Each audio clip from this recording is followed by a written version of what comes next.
High friend welcome to my channel blessings cake. आज आमी एकटा सम्पूर्ण नतून धरनेर केकेर डेकोरेशन निये एसेछि। आज कोनो रेसिपि देखाबो ना, एटा एकटा हाफ पाउंडेर केकेर ऊपर आमी काप डिजाइनेर केक बानिয়েছি। देखुन एखाने आमी बाटिर मध्य बेक करे निয়েছি। जेहेतु एटा एकटा काप डिजाइनेर केक बानाबो ताई एखाने अन्य कोनो केक टिन यूज करछि ना। एखाने आमी আমার একটা কাপের মতন বাটি আছে, সেটার মাধ্যমেই আমি এই স্পঞ্জটা বেক করে নিয়েছি। আপনাদের বাড়িতেও এইরকম ধরনের কোনো বাটি থাকলে যেটা সাহায্যে আপনারা কাপ ডিজাইনের কেক বানাতে পারবেন, করতে পারেন, বা যে কোনো মোল্ডেও আপনারা বেক করতে পারেন। এখানে স্টেপ বাই স্টেপ আমি দেখিয়ে দিচ্ছি কিভাবে সুন্দরভাবে একটা কাপ ডিজাইন কেক বানানো যায়। দেখুন আমি একটা বোর্ড বসিয়ে নিয়েছি, তার মধ্যে আমি 4টে ভাগে ভাগ করেছি স্পঞ্জটাকে।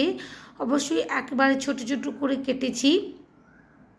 নিচের অংশটা আরেকটু থাকলে ভালো হতো, আমার একটু অসুবিধে হয়ে গেছে, কম রেখে দিয়েছি। আর এটা পাইনাপেল ফ্লেভারের উপর করেছিলাম, তাই পাইনাপেল ক্রাশ দিয়ে দিলাম।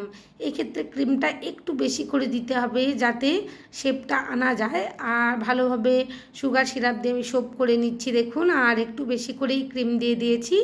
প্রথম থেকেই দেখুন চারিদিক থেকে আমি একটা শেপ নিয়ে আসার চেষ্টা করছি।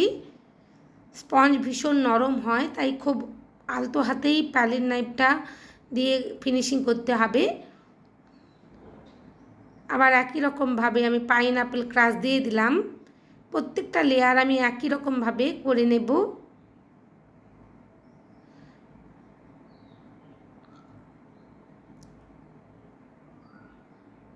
কিভাবে বসাবো ভাবছিলাম, বসিয়ে দিলাম।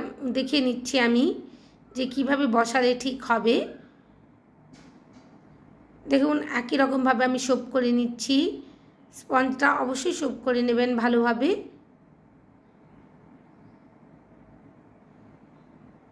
একই রকমভাবে আমি ক্রিম দিয়ে দিয়ে একেবারে ক্রাম কোটিং করে নিচ্ছি যাতে শেপটা ঠিক থাকে। কাপের যে একটা শেপ হয়, নিচের দিকে একটু সরু মতন হয় আর উপরের অংশটা চওড়া হয়, সেটাই একেবারে করে নিচ্ছি।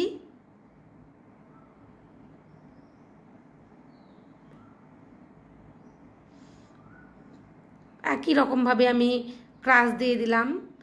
এটা মালাসের পাইনাপেল ক্রাশ, খুব সুন্দর খেতে হয়। দেখুন যে অংশগুলোতে ক্রিম লাগবে বলে মনে হচ্ছিল দিয়ে দিলাম।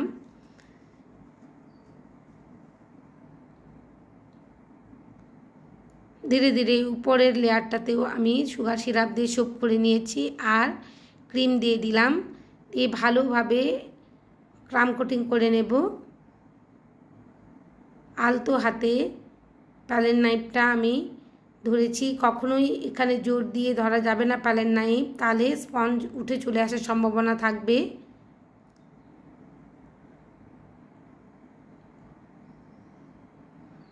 ধীরে ধীরে দেখুন আমি ক্রিম দিয়ে যে অংশগুলোতে ক্রিম লাগবে দিয়ে দিলাম। এরপর ধীরে ধীরে আমি ফিনিশিং করে নেব। আমার কাছে একটা ফ্লেক্সিবল স্ক্র্যাপার ছিল, যেখানে বেকিংয়ের মেটেরিয়ালস পাওয়া যায় যে সমস্ত দোকানে, ওখানে খোঁজ করলেই আপনারা পেয়ে যাবেন খুব সহজেই। এই স্ক্র্যাপারগুলো খুবই কাজের। কোনো রকমের গোল কেক বানাতে বা ডল কেক বানানোর ক্ষেত্রেও কাজে লাগে খুব সুন্দরভাবে। একটা গোল শেপ দেওয়ার ক্ষেত্রে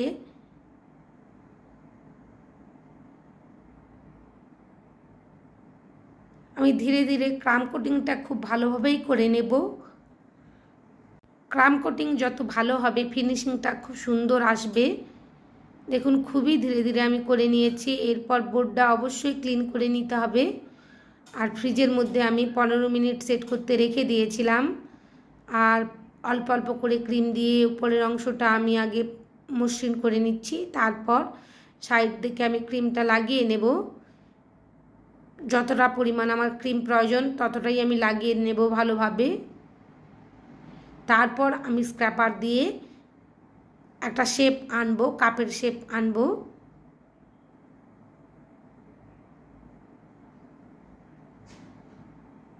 প্রথমে প্যালেট নাইফ দিয়ে কাজটা করতে হবে, তারপর বাকি অংশের বেশি ক্রিমগুলো তুলে নেব স্ক্র্যাপারের সাহায্যে। দেখুন আমি এখানে কত সুন্দর একটা শেপ দিয়ে দিচ্ছি। হাতটা সবসময় এক জায়গায় স্থির রাখবেন বন্ধুরা, আর টার্নিং টেবিলটা ঘুরিয়ে ঘুরিয়ে কাজ করতে হবে। দেখুন খুব সুন্দরভাবে একটা কাপের শেপ হয়ে যাচ্ছে। আমার যে অংশগুলো একটু ক্রিম লাগবে মনে হচ্ছিল আর একটু দিয়ে দিলাম, আর নিচের অংশে আমি একটু ইয়েলো এফেক্ট রাখতে চেয়েছিলাম কাপের, তাই ইয়েলো কালারের একটু ক্রিম লাগিয়ে নিয়েছিলাম, দিয়ে দিয়েছি। আর খুব সুন্দরভাবে আমি গ্লিন করে নেব নিচের অংশটা। উপর থেকে এক্সট্রা ক্রিমগুলো আমি তুলে নেব।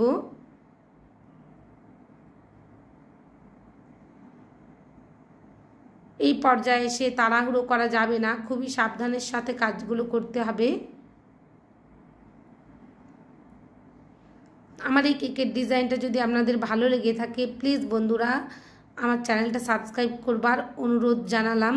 আর আমার চ্যানেলে নতুন এসে থাকলে প্লিজ বন্ধুরা আমার চ্যানেলটা সাবস্ক্রাইব করবেন। পাশে থাকা বেল আইকনটি ক্লিক করতে ভুলবেন না, যাতে সমস্ত ভিডিওর নোটিফিকেশন আপনাদের কাছে পৌঁছে যায়। আর লাইক শেয়ার কমেন্ট করবেন বন্ধুরা, লাইক শেয়ার কমেন্ট করলে আমি কাজ করার উৎসাহ পাই। আপনারা আমার পাশে আছেন, আমাকে উৎসাহ দিচ্ছেন, আমি নতুন নতুন ভিডিও আনার উৎসাহ পাচ্ছি। অনেক ধন্যবাদ আপনাদেরকে আমাকে সহযোগিতা করার জন্য, আমার সাথে থাকার জন্য, আমাকে উৎসাহিত করার জন্য। এখানে আমি যে চায়ের ইফেক্টটা করছি, এখানে আমি বাটারস্কচ যে সসটা বানিয়ে রেখেছি সেই বাটারস্কচ সস দিয়েই করে নিচ্ছি। বাটারস্কচ কেকের জন্য আমি বাড়িতেই সস বানিয়ে নেই, সেই সসটাই এখানে আমি চায়ের এফেক্ট করবার জন্য ব্যবহার করেছি। আর ধীরে ধীরে একটু হোয়াইট কালারের ক্রিম দিয়ে মাঝের অংশে একটা এফেক্ট করে নিচ্ছি, লাভ সাইন করে নিচ্ছি। এরকম ধরনের ক্যাফেগুলোতে যে কাপে চা বা কফি দিলে এইরকম হয় থাকে, তো সেই রকমই করে নেওয়ার চেষ্টা করলাম। এরপর কাপটা ধরবার জন্য যে হাতল থাকে সেই ডাটিটাই কাপের করে নেব আমি। এখানে হোয়াইট কালারের একটু ফন্ডেন্ট নিয়েছি, আমি এখানে ফন্ডেন্ট দিয়ে বানিয়ে নিচ্ছি। দেখুন ধীরে ধীরে আমি একটু লম্বা করে নিয়েছি ফন্ডেন্টটা। এরপর একটা স্কিওয়ার নিয়ে নিয়েছি, স্কিওয়ারটা ভালোভাবে আটকে নেব, যাতে আমি যখন কাপের মধ্যে লাগাতে যাব একটু ভালোভাবে আটকাতে পারি, সেই রকমভাবেই আমি বাঁকিয়ে নিলাম। আর উপরের অংশ থেকে একটা ডিজাইন করে নেব। আপনারা এখানে ক্রিম দিয়েও বানাতে পারেন, আমি ফন্ডেন্ট দিয়ে বানানোটাই সুবিধাজনক মনে করেছি, তাই ফন্ডেন্ট দিয়েই বানিয়ে নিয়েছি। কাপের যে সাইডে আমি একটা লাভ সাইন দিয়েছি, সেটাই লাভ সাইনের একটা কাটার ছিল আমার, ফন্ডেন্ট কাটার, সেটা দিয়ে কেটে নিলাম। আর এখানে নেম মোল্ডের মধ্যে আই লাভ, আইটা লিখে নেব। আইটা কালো ফন্ডেন্ট দিয়ে দিয়েছি, একটুখানি কালো ফন্ডেন্ট দিয়ে আয়ের আকৃতিটা করে নেব।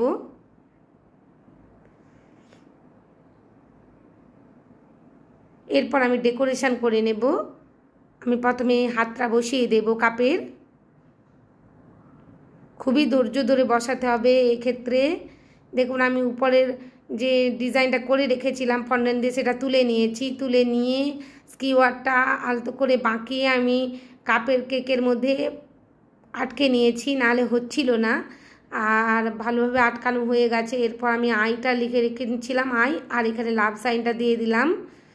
কেমন লাগছে এই কেকের ডিজাইনটা আমাকে অবশ্যই কমেন্ট করে জানাবেন, আর ভালো লাগলে বাড়িতে অবশ্যই একবার বানাবেন। আর সবাই খুব ভালো থাকবেন, অনেক অনেক কেক বানাবেন। অনেক ধন্যবাদ বন্ধুরা আমার ভিডিও দেখার জন্য। এখানে দুটো বিস্কুটও দিয়ে দিলাম।